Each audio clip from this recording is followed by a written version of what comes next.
kalau udah mau jelas benar-benar mau jadi aktuaris, kenapa enggak langsung aja belajar di ilmu aktuaria.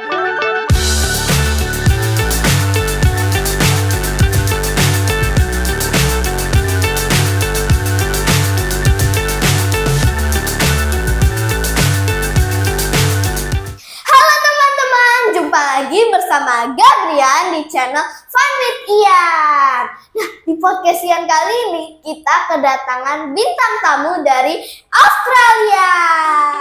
She is currently a graduate researcher in the Center for Actuarial Studies, University of Melbourne. Her name is Giovanni Grazianti. Halo teman-teman sahabat Ian. Halo Ian, apa kabar? Baik, terima kasih ya Cece Gracia sudah mau datang di podcast Ian kali ini. Sama-sama, senang banget bisa sama-sama Ian ngobrol-ngobrol. Iya, oke, kita mulai pertanyaan pertama ya. Aktuaris itu apa sih?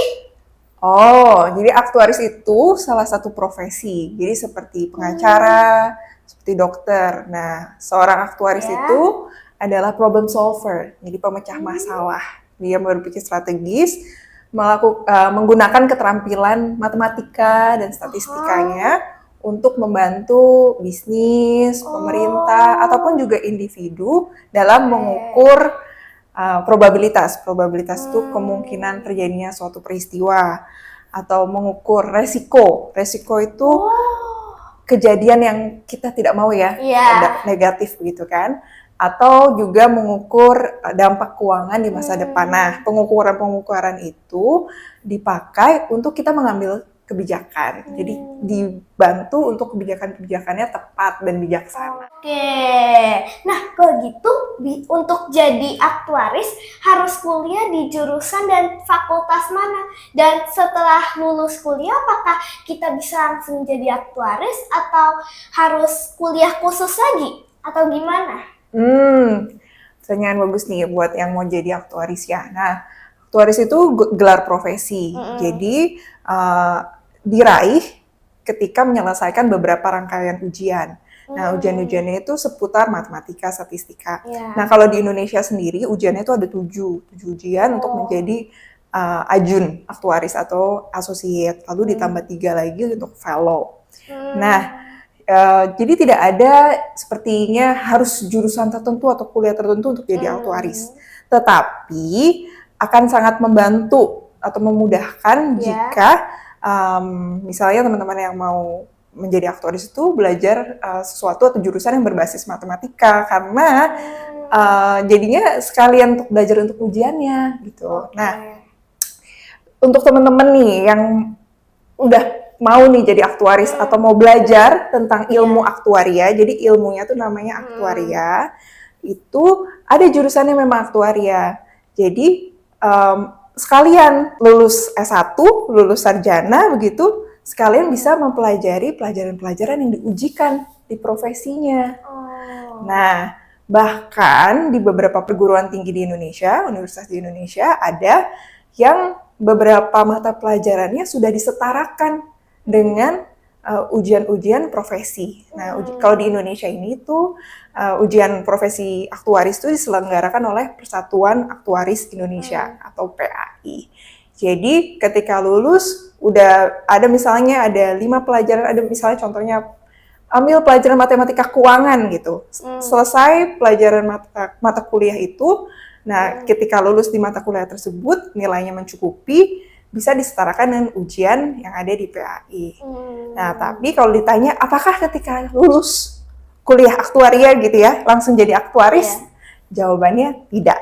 Karena ada kelas-kelas kode etik. Karena profesi aktuaris itu juga seperti dokter, ada kode etiknya gitu. Nah, ada kelas-kelas lainnya. Kalau Ci Gracia sendiri mengambil bukan yang di Indonesia, mengambil yang di internasional, IFOA, basisnya UK, itu ujiannya lebih banyak lagi. Kalau tadi 7 tambah 3 ini jauh lebih banyak lagi.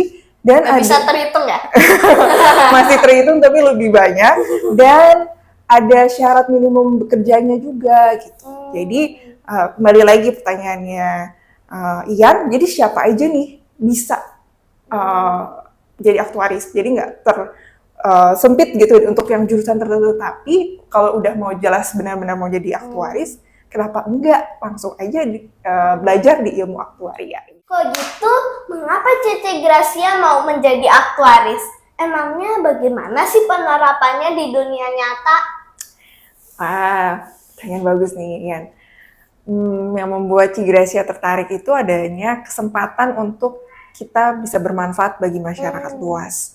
Kenapa? Karena kita dengan keterampilan tadi, apa sih aktoris itu? Kemampuan kita menganalisa, kemampuan kita problem solving, memecahkan masalah, kita bisa menolong, membantu institusi bisnis yang menghadapi resiko.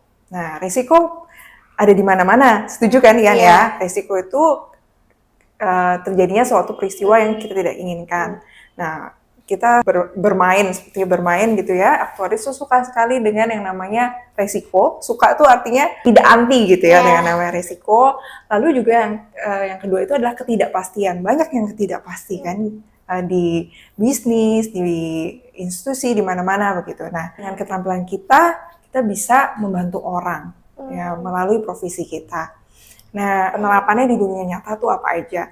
Nah, termasuk isu-isu yang lagi hot topic nih, isu yang lagi hangat, isu perubahan iklim, itu kan ada dampak-dampak negatif nih dari perubahan iklim. Nah, aktuaris bisa terlibat nih dalam baik mitigasinya, pencegahannya, maupun adaptasi, maupun ketika itu terjadi, apa aja nih yang harus kita siapkan. Nah, terus apa isu lagi? Isu dampak dari kecerdasan buatan, AI, mungkin big data dan sebagainya. Nah, jadi aktuaris ini sangat terpanggil gitu ya untuk menangani yang namanya resiko melalui ada yang namanya teori probabilitas. Probabilitas itu adalah kemungkinan terjadinya suatu peristiwa gitu. Jadi kita hitung kemungkinannya dalam 10.000 kali kejadian berapa probabilitas atau berapa kemungkinan itu akan rugi misalnya. Misalnya berapa akan terjadinya bencana gitu dalam sekian tahun berapa terjadi bencana. Sekalian sharing nih, kalau di negara-negara maju ya seperti di Inggris, di Australia, di UK gitu ya, di Kanada ada yang namanya government actuary, jadi aktuaris pemerintah.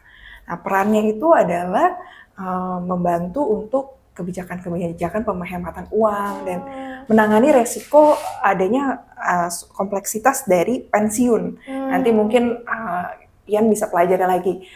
Ribet banget gimana caranya kita harus punya cadangan untuk pensiun. Itu ada sesuatu harus disiapkan. Ada kompleksitas dari jaminan sosial.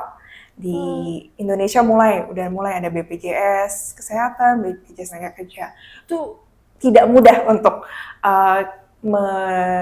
menjalankannya dan terus memaintain gitu ya untuk adanya jaminan sosial dan termasuk perlindungan terhadap bencana.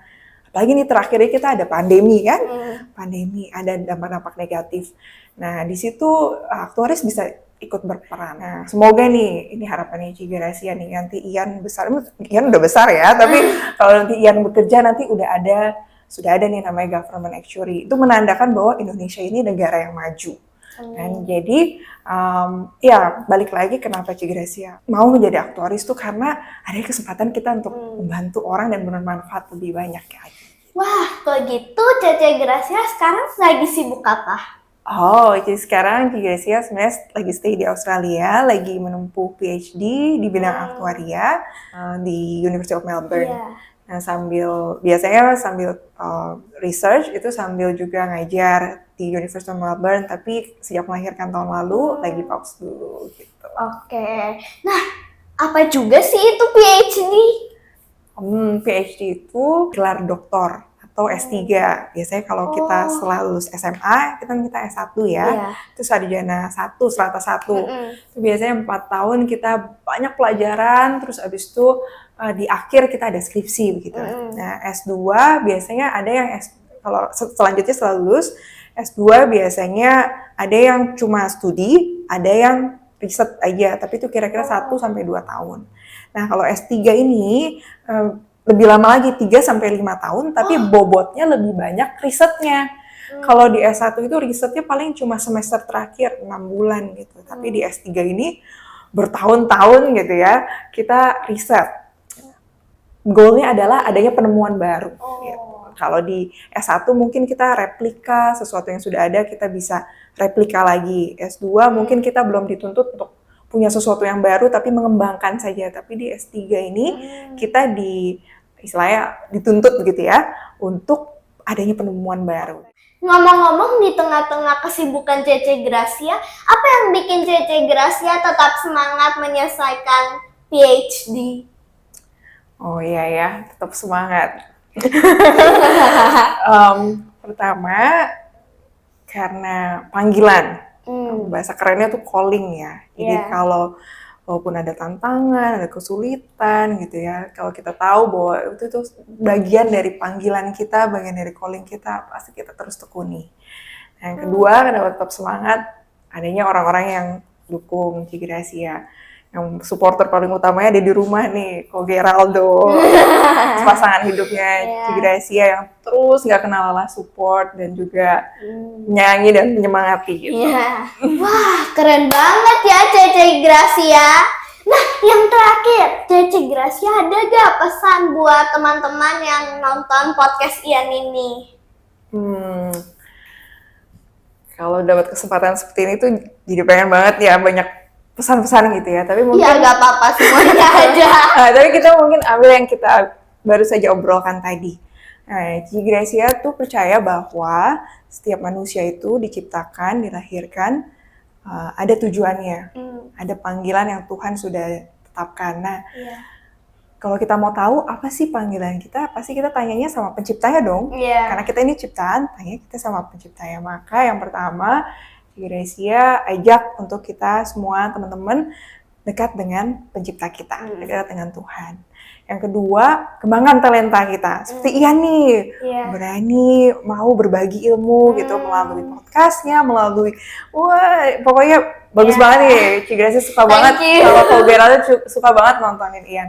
Nah, yang ketiga adalah sama-sama ayo kita berlomba-lomba. Ini berlomba-lomba yang baik nih. Kita sama-sama berlomba-lomba untuk hidup kita bermanfaat lebih lagi dan juga bermanfaat untuk lebih banyak orang.